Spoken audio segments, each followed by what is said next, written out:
राधे, हरे कृष्णा। कैसे हो आप सभी लोग? आशा करती हूँ आप सभी मंगल में होगे, स्वस्थ होगे, अच्छे होगे।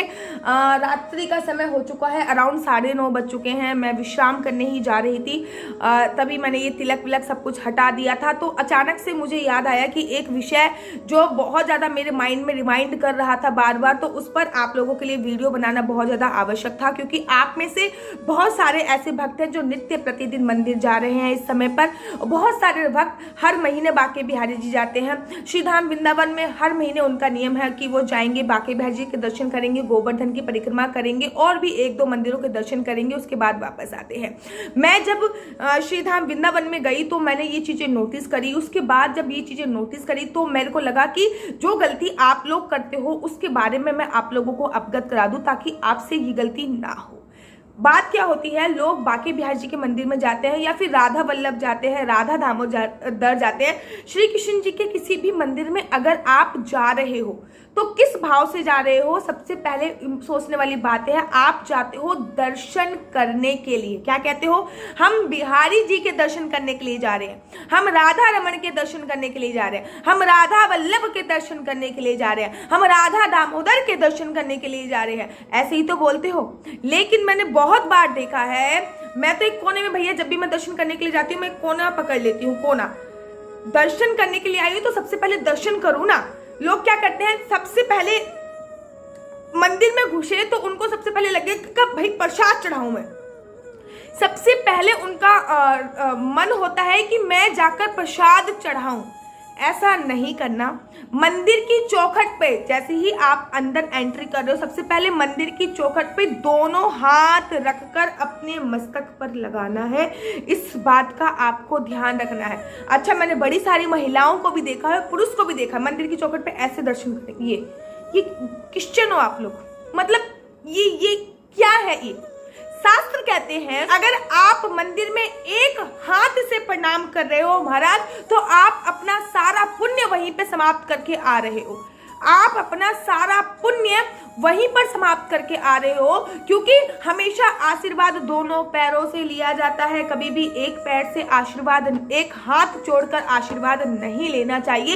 इस बात का आपको ध्यान रखना है। अब आपने मंदिर की चौखट लांघ दी, अर्थात मंदिर के अंदर चले गए। कोशिश करो कि सीधा पैर रखकर ही मंदिर के अंदर जाओ।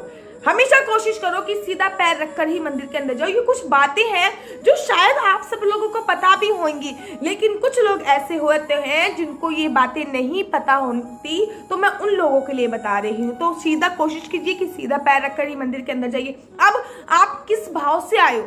आप भगवान के दर्शन करने आए हो। ये नहीं कि सबसे पहले मैं जाके भोग लगा दूं, प्रसाद पालू, प्रसाद ले लूं, पंडित जी ये दे दो, वो दे दो, वो दे दो, वो दे दो।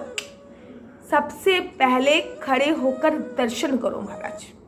सबसे पहले खड़े होकर कोई कोना पकड़ लो, कोई जगह पकड़ लो, दर्शन करो। लोग क्या कहते हैं, मंदिर में जाते ही दोनों हाथ ऊपर करेंगे, उसके बाद हाथ पकड़ के भगवान से, भगवान, माना आपके मन में भाव है, जो भी भाव आ रहा है आप वो भाव अपने मन में रखिए, लेकिन सबसे पहले उनकी नेत्र से नेत्र मिलाइए, क्योंकि आप दर्शन करने आए हो।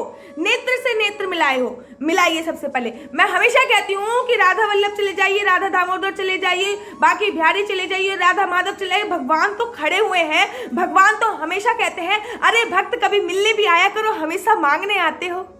कभी मिलने भी आया करो, हमेशा मांगने आते हो। अपनी नेत्रों को खोलकर, नेत्र बंद भी नहीं करने आपको, अपनी नेत्रों को खोलकर आप सबसे पहले नेत्र से नेत्र मिलाने की कोशिश कीजिए। चाहे राधा वल्लभ में जाओ, चाहे राधा माधव में जाओ, चाहे बांके बिहारी जाओ, चाहे राधा दामोदर जाओ, सबसे पहले नेत्र से नेत्र मिलाइए आप भगवान की।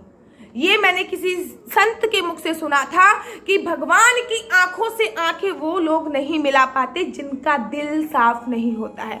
अगर आपका दिल साफ है तो सबसे पहले आप भगवान के नेत्रों से नेत्र मिलाइए। उसके तत्पश्चात भगवान को निहारिए, ऊपर से नीचे तक क्या कहते हैं, नैनम मधुरम। सबसे पहले आता है कि उनकी जो नेत्र है वो इतने मधुर हैं, ऊपर से नीचे तक, नीचे से ऊपर तक निहार है कि क्या वस्त्र पहना है इन्होंने, कैसा श्रृंगार है आज आपके लाला का, ये फील कीजिए। मतलब मैं अभी ये वीडियो बना रही हूँ ना, तो मेरे मस्तक पे बांके बिहारी जी की छवि चल रही है, अभी भी मेरे मस्तक पर बांके बिहारी जी की छवि चल रही है। मैं ये वीडियो बना रही हूँ और बनाते हुए भी मेरी वही छवि मेरे मस्तक पे आ रही है कि तेरी मंद मंद मुस्कनियां ने, आए हाय हाय। मतलब मैं खो जाऊंगी उनके भाव में। मेरे को ऐसा लगता है कि मैं जब भी बांके बिहारी जी से संबंधित कोई भी वीडियो बनाती हूँ तो मुझे ऐसा लगता है कि मैं डीप मेडिटेशन में चली जाती हूँ। लॉन्ग अभी मेरे को उनकी तरफ आकर्षित करती है, अपनी ओर खींचती है। वैसे तो बांके बिहारी जी की छवि ऐसी है कि सबको अपनी तरफ खींचती है,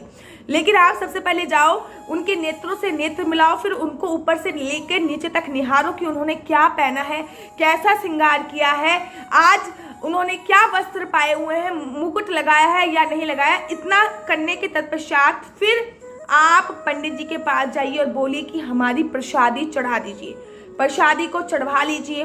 प्रसादी को चढ़ाने के बाद लाला की नजर उतारनी बिल्कुल भी मत बोलिए, ये ऐसे करके नजर उतारनी बिल्कुल भी मत भूलिए कि जब बच्चा अच्छा लगता है ना तो उसकी नज़र ही उतारी जाती है। मैं जब भी जाती हूँ बांके बिहारी में कहती हूँ हाय मेरे बच्चे तेरे को मेरी नज़र ना लग जाए। राधा वल्लभ जाती हूँ, उनके नेत्र इतने अच्छे हैं, मुझे लगता है कि कहीं मेरी ही उनको नज़र ना लग जाए। मैं ऐसे करके उसकी नज़र जरूर उतार लेती हूँ। मैं तो कभी कभी अपने सुतांत की नज़र भी उतार लेती हूँ। उसके बाद अगर मंदिर में जगह है, प्रसादम आपने चढ़ा दिया, मंदिर में जगह है तो मंदिर में ही कुछ देर बैठ जाइए। अगर मंदिर में जगह नहीं है, अगर मंदिर में जगह है तो मंदिर में कुछ देर बैठ जाइए। अगर मंदिर में जगह नहीं है तो मंदिर के बाहर कुछ देर बैठिए। बैठकर क्या करना है वो भी बता रही हूँ। अगर मंदिर में जगह है तो मंदिर में बैठिए, अगर मंदिर में जगह नहीं है तो मंदिर के बाहर बैठिए। और अगर आप मंदिर के बाहर बैठ रहे हैं तो सबसे पहले मंदिर पर मत्था अवश्य टेकिए। कहते हैं कि जब हम अपने मस्तक की लकीरें भगवान की जमीन पर, भगवान यहाँ पे विराजमान है, मंदिर पर टेकते हैं तो कहते हैं जो हमारी दुर्भाग्य की लकीर होती है वो सौभाग्य में बदल जाती है, और जो सौभाग्य की लकीर होती है वो परम सौभाग्य में बदल जाती है। ऐसा भी बोला जाता है। एक बहुत सुंदर एग्जाम्पल किसी ने मुझे दिया था कि जब हम मोहर लगाते हैं तो मोहर उल्टी होती है, लेकिन जब वो मोहर लग जाती है तो वो मोहर सीधी लगती है। ठीक इसी प्रकार से जब हम अपना मस्तक भगवान के मंदिर में लगा देते हैं महाराज, तो जो भी नेगेटिव, जो भी नकारात्मक लकीर है, जो भी दुर्भाग्य की लकीर है, वो सौभाग्य में बदल जाएंगी। उसके बाद मंदिर में विराजमान हो जाइए, कुछ देर बैठिए, तब आप आंखें बंद कीजिए। तब आपको जो मांगना है वो मांगिए। आंखें बंद करने के बाद ये नहीं कि सीधा आपने मांगना प्रारंभ कर दिया, गलत बात नहीं।